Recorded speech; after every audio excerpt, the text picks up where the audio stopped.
风俗和迷信是人类社会文化的重要组成部分，它们反映了不同历史背景和文化传统下的人们对生活和世界的理解与表达。本文将从风俗和迷信的定义、特点、影响以及现代社会的角度进行探讨，以期更好地理解它们在人类文化中的角色与意义。风俗的概念与特点。风俗是指某个地区、民族或群体长期形成并流传下来的习惯和习俗，包括节日庆祝、婚丧嫁娶、饮食习惯等。它们往往具有社会交往、团结与共享的功能，不仅是文化的体现，也是社会秩序的一部分。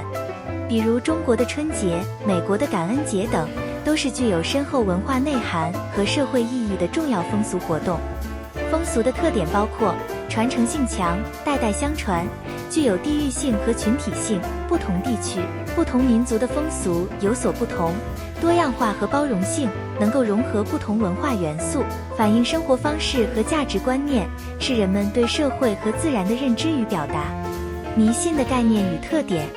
迷信是指人们在缺乏科学依据的情况下，对超自然力量或者事物产生的一种不理性、过分敬畏的信仰和行为。迷信往往根植于文化传统和宗教信仰，包括吉凶祸福、忌讳禁忌、命理占卜等。虽然现代社会科学高度发达，但某些迷信观念仍然根深蒂固，影响着个人和社会的行为和决策。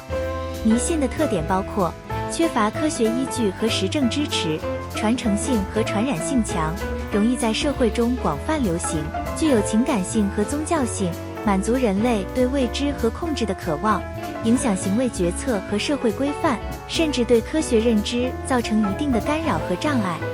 风俗与迷信的影响与现代社会的反思。风俗和迷信作为文化现象，既反映了人类文化的多样性和丰富性，也在一定程度上影响着社会的进步和发展。风俗通过传承文化、促进社会凝聚、传递价值观念等方面发挥作用，是社会和谐发展的重要支撑。而迷信则常常受到现代科学知识和理性思维的挑战，需要通过科普教育和文化引导来逐步消解。在现代社会，人们更加重视科学合理性和个体自由，但也在尊重传统文化与个人信仰之间寻找平衡。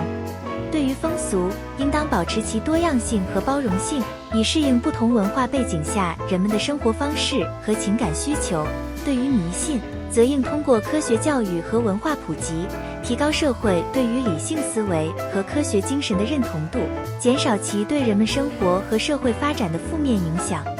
综上所述，风俗和迷信作为文化的重要组成部分，既体现了人类文化多样性和社会发展的历史进程，也在现代社会中需要得到理性思考和科学引导，以更好地服务于人类社会的和谐与进步。